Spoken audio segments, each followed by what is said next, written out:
BFM TV. On reçoit donc, bonsoir madame, Bonsoir. une ministre en sursis. Une ministre aujourd'hui en exercice et sous la conduite et sous l'autorité du Premier ministre Michel Barnier. Oui, mais si combien de temps si encore demain le gouvernement Barnier est censuré, vous ne serez plus ministre à la fin de la semaine? J'entends qu'il y a un texte qui sera débattu demain, qui donnera lieu à une réflexion et j'espère à la responsabilité d'un grand nombre d'acteurs, de députés, puisque demain, ce qui se joue, c'est aussi l'avenir des Français, c'est ce qu'on va leur proposer. Et franchement, aujourd'hui, vous croyez vraiment que les Français ont envie d'aller, vous parliez d'un saut dans l'inconnu, d'aller vers l'inconnu, ils ont surtout envie qu'on leur parle. Ils n'avaient pas forcément envie de ce budget. Hein. Ils nous ont demandé en juillet 2024, là, il y a quelques mois, l'été dernier, ils ont envoyé une assemblée multiple, diverse, qui nous a demandé, écoutez, débrouillez-vous pour vous parler, mettez-vous d'accord sur mais vous n'avez pas parlé avec tout le monde, vous avez parlé entre vous. Ah non, écoutez, je ne suis pas d'accord. Vous n'avez pas parlé à la gauche. La gauche ne cesse de dire qu'à aucun moment, Michel Barnier c'est trop facile de dire ça. s'est tourné vers eux. Trop facile de dire ça quand on sait qu'Olivier Faure, le 5 septembre, n'a même pas répondu à l'appel, à la demande, proposition de rencontre de Michel Barnier. C'est ça la réalité. Donc aujourd'hui, Olivier Français... Faure ment quand il dit qu'il était prêt à discuter avec Michel Barnier. C'est ce qu'il disait ce matin encore sur notre antenne. Michel Barnier a toujours dit, le Premier ministre a toujours dit que sa porte était ouverte et qu'il discutait, qu'il était prêt au compromis. Et aujourd'hui, franchement, ce que les Français nous demandent, c'est de répondre à leurs attentes. Ils ont des doutes, ils ont des craintes, ils l'expriment tous. De toute façon, là maintenant, les dés sont jetés. Oui, qu'est-ce que vous avez loupé, Madame Genetet? Qu'est-ce qui n'a pas fonctionné? Parce que quand on arrive à une situation où il y a une motion de censure demain qui sera adoptée, sauf miracle, mais enfin a priori les miracles ça n'existe pas en République, qu'est-ce que vous avez raté en fait dans la méthode? Je vois surtout que demain, ce qui peut se passer, c'est une alliance de la carpe et du lapin. C'est une alliance dans laquelle on va voir le RN, le Rassemblement national, qui est prêt à donner ses voix à la France insoumise, qui elle-même a déposé il y a quelques jours une proposition de loi qui demande d'abroger le délit d'apologie du terrorisme. Alors, excusez-moi, je ne comprends pas la logique. Et c'est ça qu'on est en train de dire aux Français. Les Français qui nous ont demandé de nous parler et nous entendre, on leur répond avec une alliance absurde, qui n'a ni queue ni tête. Cette alliance, elle était aussi absurde lorsque vous avez fait un front républicain avec les Insoumis. Je peux vous renvoyer la balle en disant, Madame Genetet, vous étiez avec les Insoumis contre le RN en juillet dernier, c'était aussi une alliance improbable. Mais pour le moment, nous avons un gouvernement qui a été nommé, qui essaye de travailler, qui a fait des propositions avec des choses qui ont été amendées, ça ne vous aura pas échappé dans les discussions sur le projet de loi de finances. Là, moi, j'étais au Sénat il y a quelques jours, s'agissant de l'école, justement. Il y avait une unanimité, à un moment, sur une partie du budget, dans laquelle, au début, on demandait de supprimer 4000 postes. Unanimité transpartisane, 2000 postes en moins seulement, et non pas 4000. Donc voilà, c'est ça l'unanimité avec les sénateurs socialistes. Donc on voit bien qu'il y a des sujets sur lesquels on peut se retrouver. Les socialistes n'ont pas voulu discuter avec Donc on peut se trouver. Je note que, en tout cas, la porte a été souvent ouverte et ils n'ont pas répondu à l'appel. Et je trouvais qu'à travers cela, ils ont vraiment manqué de responsabilité aussi. Parce que derrière, concrètement, si je prends l'exemple de mon budget, c'est tout simplement là, pour 2025, des enfants qui sont en situation de handicap. Moi, j'avais prévu d'embaucher 2000 personnes supplémentaires pour les aider. Ils ne les auront pas. C'était au ministère de l'Intérieur, des policiers qu'on devait embaucher, qu'on n'aura pas en plus. C'était des gendarmeries en plus qui devaient ouvrir. Ils auront dans le prochain budget avec la prochaine pseudo-majorité. Et c'est quoi le prochain budget? C'est dans un an? Non, ça peut être... Non, il y a encore un délai jusqu'à fin décembre. Elle est où la majorité en ce moment à l'Assemblée? Ce sera le budget de 2024 qui sera adopté. Non, mais dans le budget 2024, il n'y a pas 200 gendarmeries en plus. Non, il n'y a pas 10 000 policiers en plus. Vous savez très bien que... Mais avec quelle majorité? Là, vous n'en avez pas non plus. Donc avec quelle majorité? Oui, mais ça, on est toujours dans une impasse. Donc ceux qui nous prétendent qu'ils vont pouvoir demain avoir de l'argent magique et répondre à tous les problèmes du Français, c'est faux, c'est un mensonge. Ce que dit Marine Le Pen, c'est que grâce à ça, il n'y aura pas les augmentations d'impôts, de cotisations que vous aviez prévues, parce que c'était ça aussi le budget Barnier. C'était quand même une dizaine d'impôts et de cotisations supplémentaires. Oui, mais la réalité, Madame Le Pen l'a oublié, c'est que l'année dernière, notamment dans son programme législatif, c'était 100 milliards d'euros d'impôts supplémentaires. Et là, le fait de ne pas avoir de budget pour 2025, ça veut dire qu'on repart, vous l'avez dit, sur 2024. Concrètement, c'est quoi? Ça veut dire qu'il n'y a pas de correctif. Il y a encore une fenêtre de tir pour avoir un budget. Il n'y a pas de correctif de l'impôt sur le revenu. On ne peut pas l'ajuster sur l'inflation. Ça veut dire que pour 17 millions de Français, l'impôt sur le revenu va augmenter. Ça veut dire aussi qu'il y avait 400 000 Français qui ne payaient pas d'impôt sur le revenu et qui vont le payer à cause de cette Pardon, mais impossibilité. ce budget-là, si vous l'aviez voté l'année dernière, ça m'amuse parce que ce budget-là, c'était le budget de Madame Borne, qui paraît être terrible, alors que c'est un budget que vous avez défendu. Non, c'est pas ça. Bah, si. Non, l'année dernière, le budget était adapté à la situation de 2024. Ce que je dis simplement, s'agissant des impôts, comme il n'y a pas d'ajustement sur l'inflation, mais c'était votre budget l'année dernière. Je ne le conteste pas. Je vous dis simplement qu'on reprend les règles. Mais les règles de 2024 étaient bonnes pour 2024. Sauf qu'il se trouve qu'aujourd'hui, il y a une inflation qui n'est pas la même.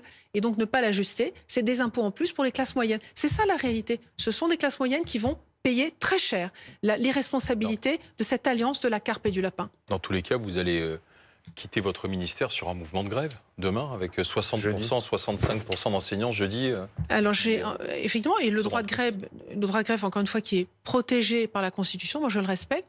Et je veux dire aussi que dans mon ministère, le dialogue social est très important. Moi j'ai reçu les syndicats dès mon arrivée. La preuve, il y a 65% de grévistes. Je l'entends. Aussi forte depuis 2 ans. J'entends qu'il y a une grève et je le respecte. Mais le dialogue social actuel, encore aujourd'hui, l'ensemble des syndicats du monde enseignant étaient reçus à mon ministère. Moi, je les ai reçus à plusieurs reprises. Nous avons prévu d'ouvrir des chantiers, notamment sur la revalorisation des milieux de carrière, notamment sur les conditions de travail. Vous savez, nous avons aujourd'hui des enseignants qui enseignent dans des conditions très difficiles, auxquelles j'appelle tout mon soutien en permanence. Et c'est ça sur quoi je veux travailler, leur permettre de travailler avec beaucoup plus de sérénité. Vous avez envie de rester à votre poste, c'est-à-dire de continuer votre mission. Ça fait quelques mois, quelques semaines que vous êtes en poste. Certes, Michel Barnier va peut-être être remplacé, mais derrière, si c'est un gouvernement constitué de centristes, de macronistes et de personnalités LR, est-ce que vous avez envie d'en faire partie, de continuer votre mission? Depuis 2017, je suis au service des Français. Je sais grâce à qui je le suis. Je le suis grâce au président Emmanuel Macron. Je le suis aujourd'hui, je suis ministre notamment grâce à Gabriel Attal, dont j'ai pris la succession indirectement au ministère de l'Éducation nationale et je m'inscris dans ses pas. Il y a donc une continuité, notamment pour ce ministère, je pense pour d'autres également. Et c'est ça que nous devons apporter aux Français. Je suis là pour servir les Français, je serai toujours là pour servir les Français. Donc ça veut dire que s'il y a un nouveau gouvernement qu'on vous demande de rester à votre poste, vous le ferez. Ce n'est pas le sujet. Le sujet pour le moment. Vous savez, très concrètement, non mais vous savez, il y a du travail tous les jours au ministère. Et rien qu'aujourd'hui, j'avais un travail à faire sur notamment la situation de professeurs détachés qu'on envoie dans des lycées à l'étranger. Ça, c'est un sujet qui est sur la table aujourd'hui. Il faut continuer à travailler, quelles que soient les circonstances. Tant que je suis dans ce ministère, je travaillerai aux missions qui m'ont été confiées par le Premier ministre. Ce soir, Michel Barnier prend la parole. Mais qu'est-ce qu'il peut dire de plus? Je pense que les dés sont jetés. Le Premier ministre l'a d'ailleurs déjà évoqué tout à l'heure à l'Assemblée nationale aux questions d'actualité. Il s'agit d'appeler, vous savez, il y a 3 mots, je crois, qui doivent nous conduire aujourd'hui tous collectivement, les 577 députés qui vont participer demain au débat sur les motions de censure. C'est responsabilité, stabilité, sérénité. C'est ça, responsabilité, stabilité, sérénité. Parce que s'il y a bien une chose dont la France n'a vraiment pas besoin en ce moment, c'est de l'instabilité. Enfin, c'est le jeu démocratique aussi que l'opposition ne soit pas d'accord avec l'opposition, fasse tomber le gouvernement. Mais la Constitution est là pour ça, mais la Constitution est là aussi pour nous protéger. Et je crois que là aussi, j'ai bien entendu qu'il y avait des députés qui hésitaient et qui avaient envisagé de ne pas voter cette motion de censure. Il y en a, mais je veux aussi faire appel à la responsabilité de ceux-là. De quoi avez-vous envie? Vous avez vraiment envie que demain, on peut ne pas s'être d'accord sur tout, vous avez vraiment envie que demain, la France n'ait pas son budget pour 2025. Vous avez vraiment envie que demain, les Français soient encore plus en colère sur des réponses, certes pas forcément parfaites, mais en tout cas, il y avait déjà des réponses. Est-ce qu'il n'y a pas une erreur dès le départ? Parce que si on reprend les résultats de juillet, certes, il n'y a pas eu de gagnant, mais il y a eu quand même un perdant, c'est le camp macroniste. Et tout d'un coup, on retrouve un gouvernement avec des personnalités issues de ce camp-là, Antoine Armand, vous-même. C'était peut-être ça l'erreur. C'est-à-dire qu'on ne voit pas de changement. Et finalement, Michel Barnier, pour les Français, d'ailleurs, un sondage Elab le disait, il ne voit pas de différence entre Michel Barnier et Emmanuel Macron. Donc c'était voué à l'échec. Dans le contexte politique actuel. Dans le contexte politique, avec une assemblée dans laquelle la majorité, et avec des Français la majorité que représente cette alliance qui va du bloc central jusqu'à la droite républicaine, c'est la seule majorité relative qui permettait d'avancer. Et moi aujourd'hui, ce que je redoute surtout, c'est l'échec de notre pays. C'est l'échec de notre pays, parce que derrière, c'est encore une fois, c'est l'échec. Non, nous mettons notre pays en difficulté. Le Premier ministre l'a redit aussi tout à l'heure. Vous jouez à faire peur. Aujourd'hui, par exemple, la bourse de Paris a fini en hausse. On avait prévu une tempête financière, elle n'est pas là, cette tempête financière. Je suis là pour simplement appeler à la responsabilité, car encore une fois, il y a des choses très concrètes pour les Français. Je vous parlais tout à l'heure, je veux aussi toujours pour vous parler de l'école. C'est simplement, on a 3000 places d'internat supplémentaires qui sont prévues. Je ne peux pas les mettre en œuvre. 4000 postes. Je viens de vous dire qu'au Sénat, il y a unanimité. Non, la grève générale, c'était pour d'autres sujets. Il y a une unanimité au Sénat pour réduire à 2000 postes seulement les suppressions dans un contexte de baisse démographique. Il faut aussi dire la vérité aux Français. Il ne faut pas non plus leur faire croire que tout est possible, que tout est magique. Ils ne sont pas idiots, les Français. Ils comprennent très bien ce qui se passe. Et aujourd'hui, moi, je veux leur dire, il y a un certain nombre de dispositifs, de mesures, d'outils dont on a besoin. On peut peut-être aller plus loin. Je l'entends, mais déjà, il faut avancer. Car si en tout cas, on bloque tout en essayant de dire pas de budget pour le moment, là, c'est certain. Ils auront des impôts en plus, ils auront des aides en moins, ils auront des policiers en moins dans la rue. Ça, c'est une réalité. Il y en aura encore. J'ai pas dit qu'il n'y en aurait plus. Mais pour sortir de l'impasse... Non. S'il n'y a pas de budget 2025...